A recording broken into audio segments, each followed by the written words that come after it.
Bobbie Anne Cox has been practicing law in New York for almost 25 years, formally with a large international law firm. Bobbie Anne is now the principal at Cox Lawyers, PLLC. She has extensive experience suing government entities on behalf of her clients, particularly with regard to government overreach and unjust valuations. She recently won a historic lawsuit against our governor, Kathy Hochul, and her Department of Health, striking down their unconstitutional quarantine camp regulation. Recently, Bobbie Anne was part of a COVID litigation conference held in Atlanta, Georgia. The event was a great success, I'm paraphrasing, with attorneys and members of the public attending from all over the country and Australia. The main point of the conference was to help other attorneys learn about the lawsuits that we've been fighting in the name of preserving our Constitution, protecting civil and human rights, and encouraging these individuals to roll up their sleeves and get involved. Interestingly, most of the lawyers in attendance were from firms with 10 or fewer attorneys. I'm hoping that Bobbie Anne has an opportunity to talk more about this. Where are the big lawyers for the big firms? Where did they go? Anyway, with no further ado, let us please welcome our beloved Bobbie Anne Cox. Lawsuit against the governor with the quarantine, isolation and quarantine regulation. We won that case. So in that case, I'm representing Senator George Borrello, Assemblyman Chris Tague, and now Congressman Mike Lawler, and a citizens group called Uniting New York State. We filed the case a year ago, beginning of April of 2022. We fought it out with the Attorney General for a few months, and then over the summer we did get a ruling from the judge, New York State Supreme Court Judge Ronald Plotz in Cattaraugus County. He ruled in our favor. He struck down the regulation. The governor then filed for a notice of appeal. They waited 8 months. They waited till after the November elections to file their actual appeal. Okay, so, and that's after they asked for a 2-month extender, which of course I objected to, but the court gave it to them anyway. So, I just want everyone to understand where we are. Of course, they didn't appeal before the elections because then, that would have harmed their chances of re-election, right? Because we had the governor running for election and we had the Attorney General running for election. So I want to point that out. The other thing that I want to point out is that the appeal right now is underway. I'm putting my reply papers in next month. They'll come back at me with something else. We have oral arguments on the case in September. So I don't have the date yet, but it will be up in Rochester. So I'll keep everybody updated on that. I do write a substack every week. If you sign up for the substack, I do at the end of each article, I only write once a week. At the end of each article, I put an update on where the appeal is on that case. And the reason that case is so important, other than the fact that it's, forced isolation and quarantines with no proof that you're sick. Does everybody here know that reg, or am I? Okay, so let me just do a quick, brief overview. The regulation was passed through the Department of Health. So the governor appoints, the Department of Health is under the executive branch, under the governor. The governor gets to appoint the Commissioner of Health, who runs the Department of Health, and then everybody in there is really just hired, right? They're just hired employees, right? They're bureaucrats. So they made this regulation through the Department of Health, which said that the Department of Health, the Commissioner of Health, could pick and choose which New Yorkers she could lock up or lock down. She could do it in your home, so force you to stay in your home, or she could remove you from your home and put you into a facility of her choosing for however long she wanted, with no proof that you were sick, with no proof that you were exposed to a communicable disease, and with no way for you to get out. And what I mean by that is when we were having oral arguments in front of the judge last May, the judge asked the Attorney General, what happens if you take a family and you put them into a facility, let's say you put them into a hospital, how do they get out? And there was a pregnant pause, and then the Attorney General's office said, well, I guess they could hire a lawyer and sue. Okay? So it was an unbelievable regulation. It gave them power that they, first of all, are not entitled to unless you are a dictator or a king. And it has no place in the United States of America, let alone in New York, right? We are the leaders of the country in many senses, even though we're not the capital of the country. So that no longer exists. It's been struck down. You will not see the regulation in the Department of Health regulation sections, but they're trying to get the power back, and they're using your tax dollars to fight me to get it back. So I want everyone to keep that in mind as you go through your life. Tell everybody you know. Do you know what the governor's doing? Do you know what the attorney general is doing? Because I want to tell you something. There are members of our New York State legislature who have no idea this is going on. They have no idea this is going on, right, Matt? I'm not making this up. Yep. They don't know about the regulation. They don't, even members of the health committee in the state senate and the state assembly, they have no idea. They don't know about the regulation. They don't know that we filed a lawsuit. They don't know that we won and struck it down as unconstitutional, and they don't know that the governor is appealing it. It's unbelievable. Mainstream media won't touch it, won't touch it. So that's going to change this year. So anyway, that's the update on the quarantine case. If you want to follow along, like I said, I write a Substack. It's attorneycox.substack.com. Also, Uniting New York State has a specific webpage about the lawsuit. It's unitingnys.com/lawsuit. So you can get updates there. But tonight I want to talk about, how did we get where we are? How did we get to the point where the governor of New York State is issuing a regulation that basically says that they can pull you out of your house and throw you into a detention center for doing nothing wrong for however long they want? Oh, and they get to tell you what you can and cannot do when you're in isolation and quarantine, by the way. So think about that for a second. They can tell you what you can eat, when you can eat, if you can eat, what medications you could take or not take, what vaccines you could take or had to take or couldn't take. Very, very, very broad language. It's a very scary regulation.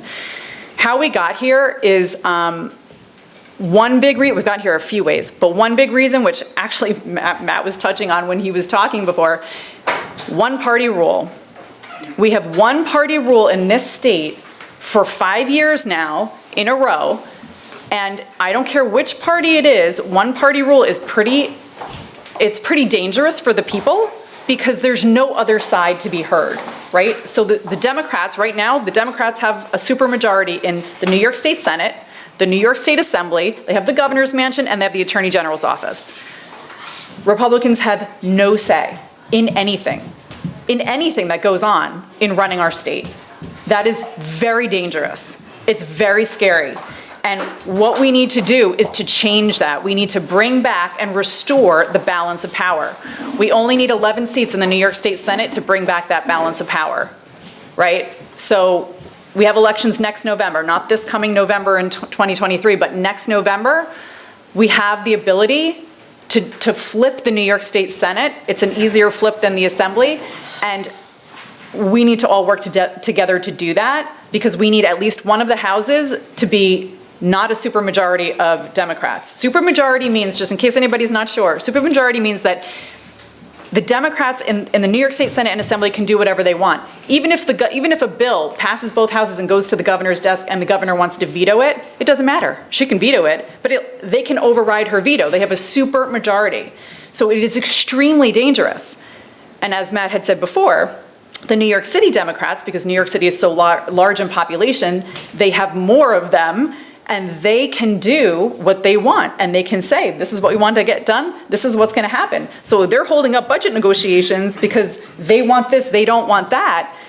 That means you've got a handful of people determining how the entire state is being run and what our budget looks like and everything. So it's really dangerous, so we really have to come together and we have to get this supermajority broken. We have to get one of the houses back. It's going to be the New York State Senate. We only need 11 seats. It's absolutely doable. So I'll come back at another time and I'll talk about that. But tonight I want to point out, a few things. We've got a lot of government propaganda going on, and this is what we have to educate the public to, because like Matt said, it sounds good. It sounds good what they're saying, but what it actually translates into is extremely dangerous. So I'm going to give you just a few examples. The government says, end poverty. And let's end poverty, right? Let's be fair. Let's be equitable, right? So what does that mean? We're going to redistribute your wealth, okay? Your resources, so we can eliminate the middle class. That's their goal, okay? They want to create political elites, and then there's everybody else down here. So here, they're up here, and then everybody else is down here. So how do we see that being implemented?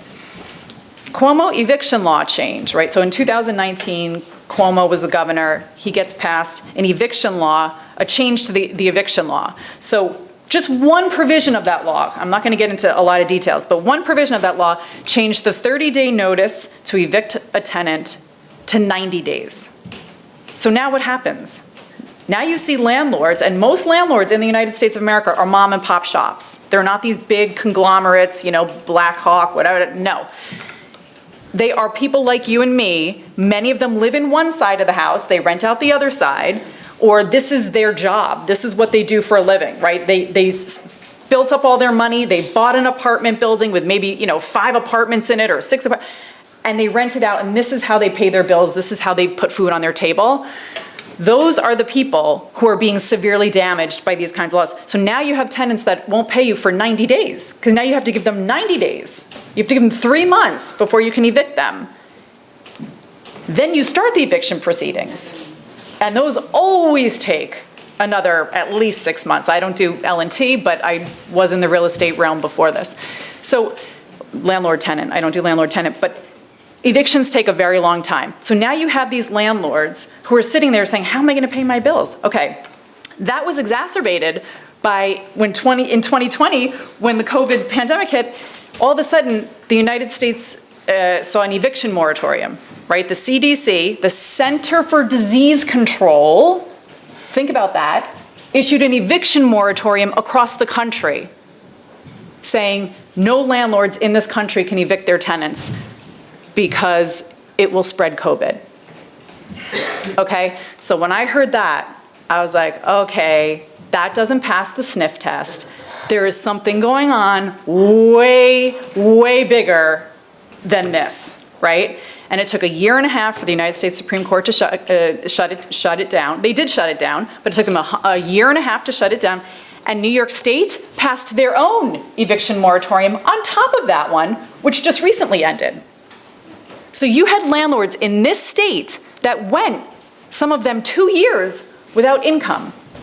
And because my wheelhouse before COVID was real estate, I was a property tax certiorari attorney and real estate law, my phone was going off the hook. People calling me up, oh my God, I'm gonna lose my property, what do I do? The government is telling my tenants they don't have to pay rent. I can't pay the bills, I can't pay the taxes, there's no moratorium on taxes, there's no moratorium on the insurance, there's no moratorium on the maintenance of my building. And so they were literally losing their properties. And what are you doing? You're destroying the middle class. You're destroying the little guy, right? Because then the big guys can come in and buy it for pennies on the dollar. Oh, you have non-performing tenants? Don't worry about it. We'll buy it out. We'll give you half of what it's worth, but we'll buy it. We'll take it off your hands.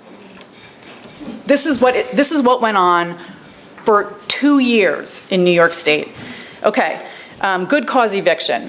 This, yes, thank you, Matt. Good cause eviction. This is what they call it in Albany. But what it basically does, again, I'm not gonna get into too many details because I have a whole list of things to share with you. Good cause eviction basically says like you can't ever evict a tenant, is like pretty much what it says, okay, right? Okay, thank you. Again, going after the little guy, going after the landlords, if you live in your property and you're renting out 1 or 2 apartments that you have in there and they're not paying rent and you can't make your bills because you rely on those rent payments to make your bills, what happens? Now you go belly up and you go bankrupt, or you lose your property in foreclosure and now your credit is trashed and you can never buy property again in your life, or you have to sell it for whatever you can get for it and move. Right? It's heartbreaking. I can't even explain to you the stories that I've heard from people firsthand. Okay, another example of redistribute your wealth and resources to eliminate the middle class is the Christmas jeer law. That's what I call it, because that's what the New York Post called it. In December, the last week of December, second to last week of December, 2 days before Christmas, did you guys know, while everybody was getting ready for, Christmas and Hanukkah, New Year's, did you guys know that everybody went back to Albany? They called a special session in Albany. Yes. Right? Yes. What was it for? It wasn't to fix bail reform, no. It wasn't to extend the gas tax. They had given a reprieve on the gas tax, because remember, gas was so high that people were like, what, I can't even fill up my tank? They weren't extending that, no. What they did was they went back to Albany right before Christmas in a special session to give themselves another 30% pay raise. By the way, I wasn't there for that, just for the I will tell you, I am not kidding. I was texting with my legislators on the quarantine camp case. They're like, I gotta run. We're going into session. I said, what? It's December 22nd. What do you mean you're going into session? Oh, no, we're back in Albany. I said, you're back in Albany for what? Pay raise. Their pay, which just a few years ago was $79,500, went up in 2018 to $110,000, 30%. And now, in 2022, it went up another 30% to $142,000 a year for a part-time job. And the worst part about it is that they put a provision in there that says you can't work an outside job if you make more than $32,000 a year in your outside job. So what did they just do? They just made every single one of our 213 New York State legislators career politicians. You are not allowed to work and have a job outside. We are supposed to be, the whole reason for having part-time legislature is that you're supposed to be a citizen legislator. You are supposed to be one of the people. You are supposed to work and live under the same laws as everybody else around you. Then you go to Albany and you represent those people that you live and work with. And you say in government, hey, we can't do that. You want to know why? Because it's going to kill my community. And here's why it's going to kill my community. But when you now elevate them to not being part of the community, because all they do is they get a check from our tax dollars in Albany, now you've removed them. Now you're insulating them from what's going on around them. And you've made them more reliant on their party to get reelected and their special interest donors to get reelected. Because now if they lose their job and they're $142,000 a year for working 6 months, I'm really sorry, Matt, but it's, I know you agree with me. I agree. Working 6 months out of the year, somebody please guess how many days they're actually in Albany? Just take a wild guess. Out of 365 days in the year, how many days do you think that they're actually there? Anyone? 30 days. 60 days. 60 days. If you work it out, it's like they get like $2,700 a day or something. So for each time that they go to Albany, now, the legislators I'm friends with, push back a little bit, we work a lot, oh, okay, yes, absolutely, but you should still not be insulated from the laws that you make. You should have to work under and operate under the laws that you make, right? And if you are not part of the people and part of the community, you're not operating under those laws. That is a really great example of what's going on in Albany. The press didn't cover that. I mean, the New York Post did, but who's paying attention on the Friday before Christmas? Who's reading the New York Post? No, everybody's busy getting ready for their family to come visit or go to visit their family. This is how Albany operates, and they're taking advantage of all of us. Okay, housing shortage. This is what the government says, propaganda. We have a housing shortage. We have to fix the housing shortage. Okay, first of all, somebody explain to me how we have a housing shortage when people are fleeing this state for the past 3 years in record numbers. Okay, think about that for a second. We need a solution to solve the problem that we just made up, is what happens, right? So what do they really mean? We're gonna end private property ownership, okay? And then it's easier to control you when you all live in one condensed, high-density area, right? Now we can say, oh, there's a disease outbreak. You can't leave your 2-block radius, right? Okay, Hochul housing, which Matt talked about, which I call it Hochul housing, but it's the housing compact. He went into it, I'm not gonna go into it, but basically it is adding all this high-density housing in your communities, in our communities, and it will destroy your community. It allows the state, in essence, it allows the state to override local zoning laws. It is 100% unconstitutional, 100%. Our Constitution in New York State has home rule, which just means that home, where you live, the local government gets to rule on what goes on in their local community. Gets rid of height restrictions, so you could have your house, and then right next to you, that gets torn down, that other one family or two family house gets torn down, and now you have a 10-story big building right next to you, right?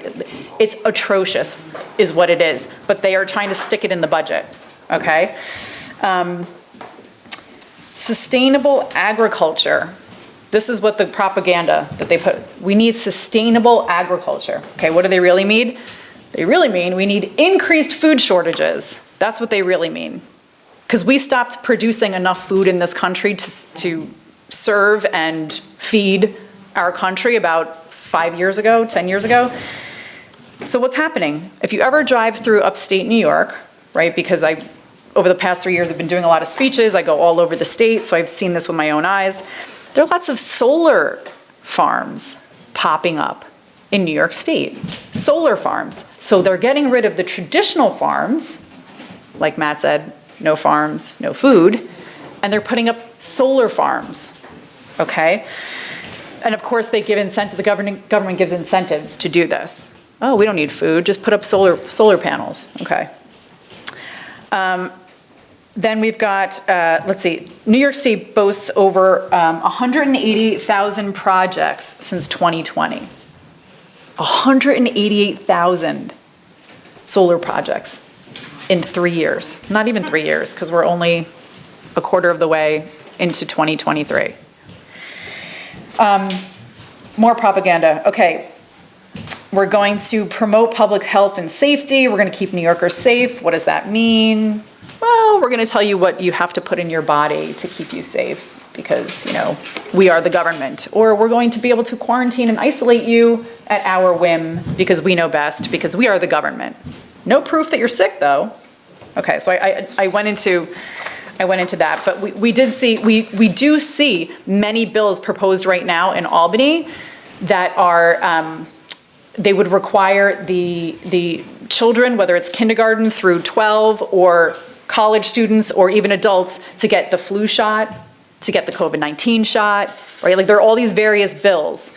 And if you look at the sponsors, it's really interesting because I think they must get, some nice sponsorship from, I don't know, Big Pharma. I'm wondering. Somebody should look into that. So I'd love to see the statistics on that because the ones that keep sponsoring these bills, it's all about, drugs and medicine and vaccines. Okay, so we're going to go into sustainable energy for all. This is the government propaganda line. We need sustainable energy. This is what Patty brought up before. What does that really mean? We're going to increase the taxes on fossil fuels, which we've seen. I mean, if anybody's looked at their heating bills, looked at your gas tank bill to fill up your gas tank.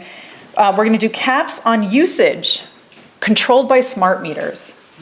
So I live in Westchester, and we have Con Edison provides our electricity and our gas, whatever.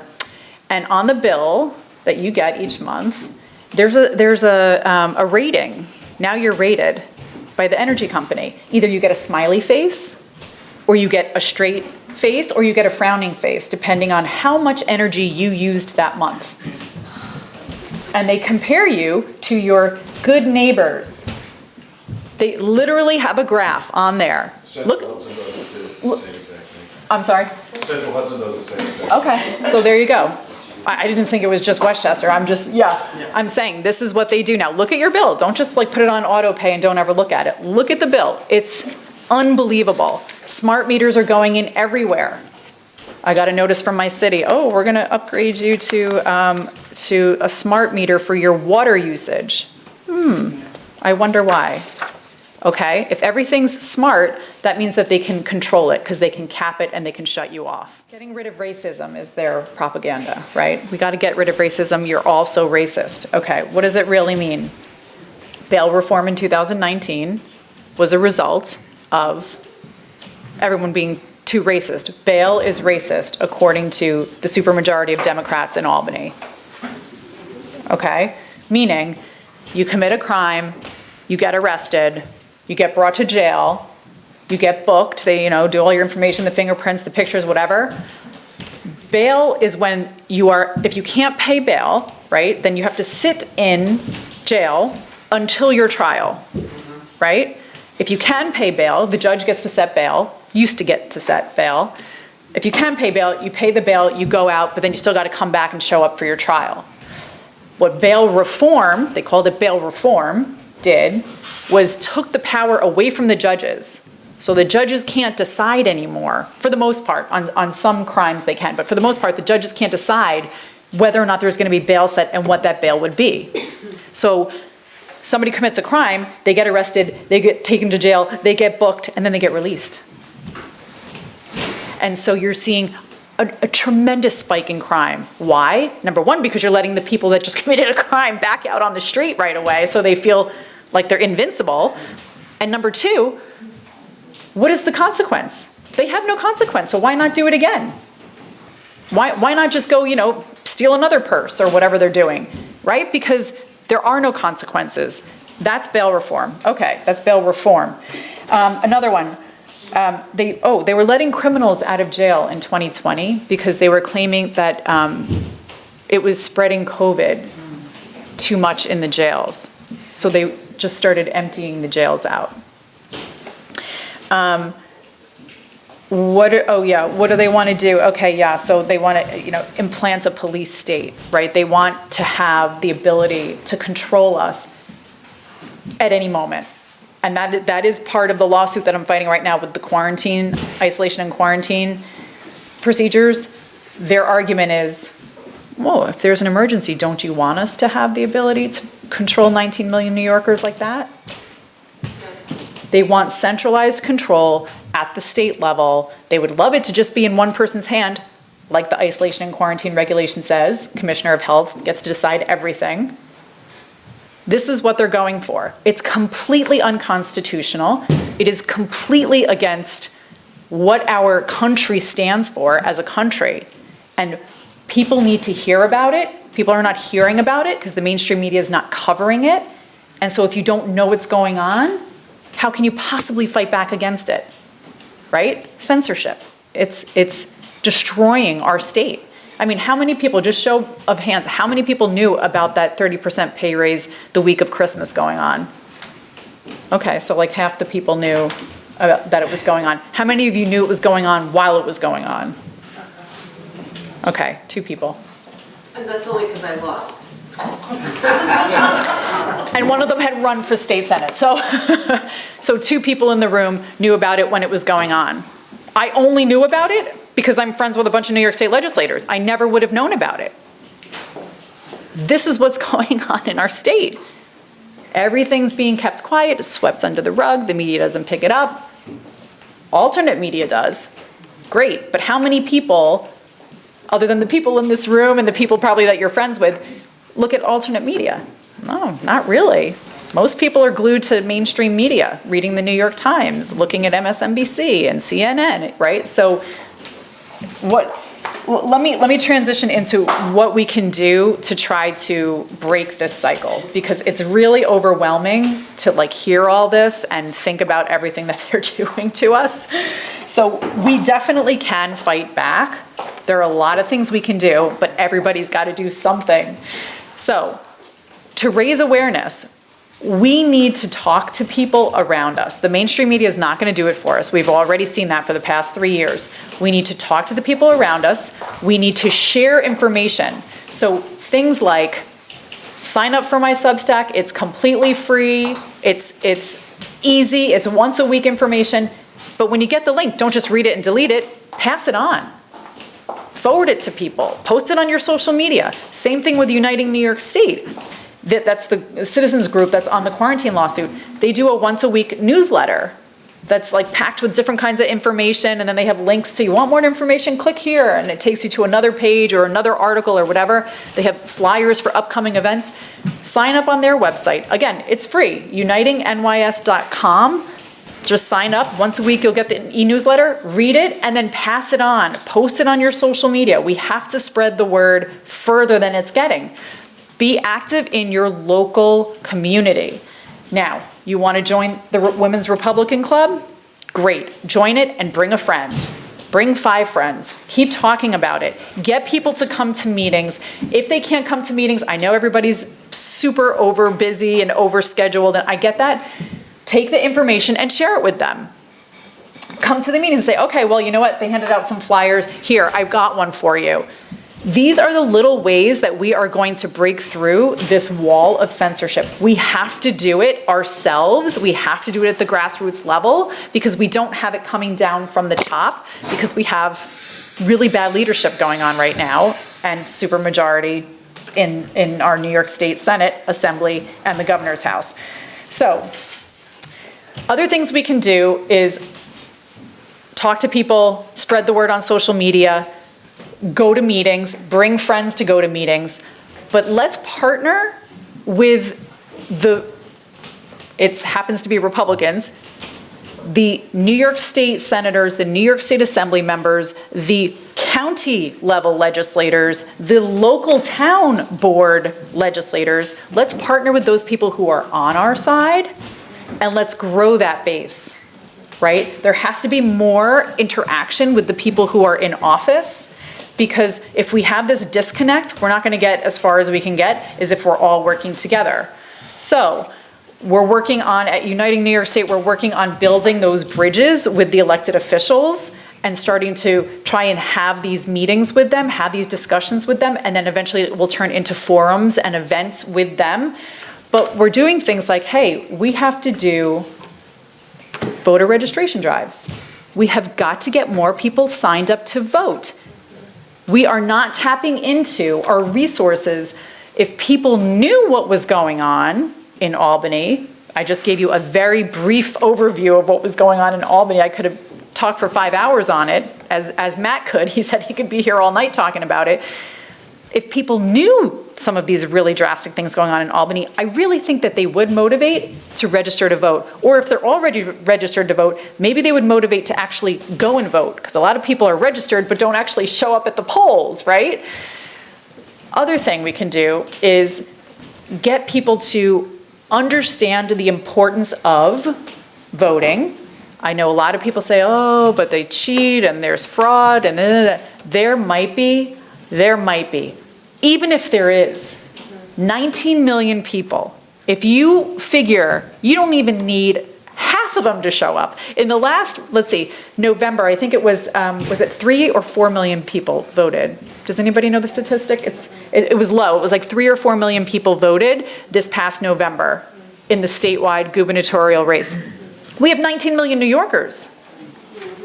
Come on, people, let's wake up, right?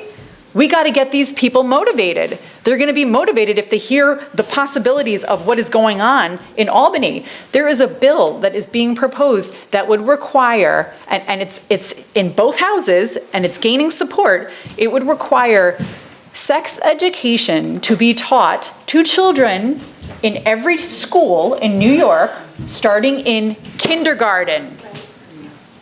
Kindergarten. 5-year-olds, babies that still wet the bed sometimes at night themselves, would be in school learning about sex because the crazy people in Albany are telling you that's what's going to happen.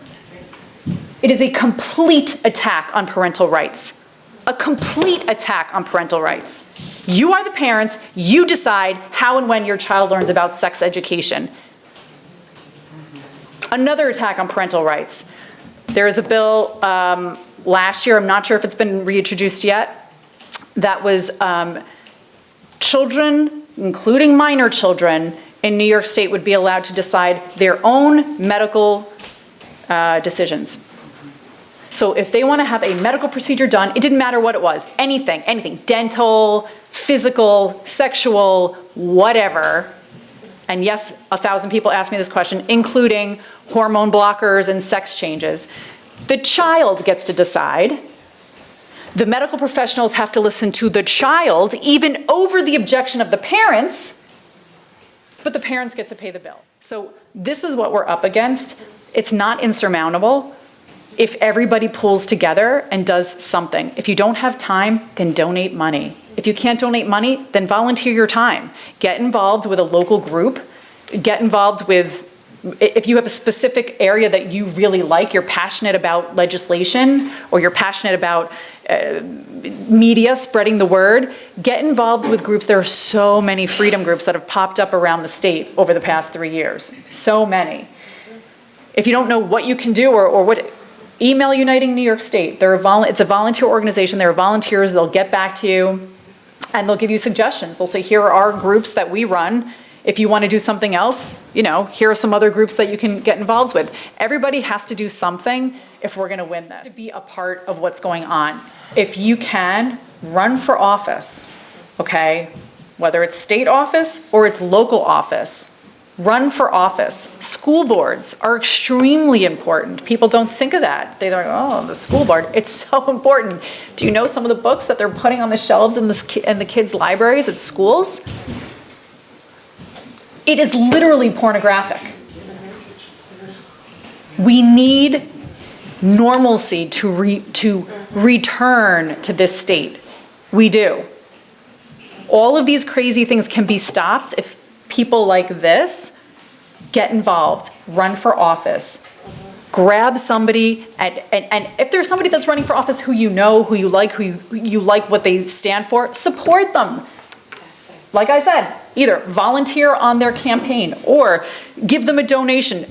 No donation is too small. I speak from experience because I've been doing that quarantine case pro bono for over a year.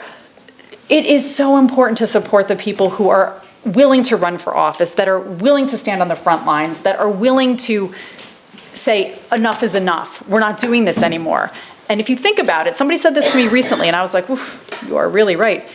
If everybody in New York had stood up and said, no way, we're not closing our schools, we're not putting masks on, I'm not going to force my employees to get a shot if they don't want to get it. If everybody had said no, do you think we would be where we are today? We have to change the way of thinking, right? Americans, like, just innately, we feel like, oh, the government's there for us, right? And the government's like helping us, and like they're. So I'll end with this. The Constitution was not written to keep the people in check.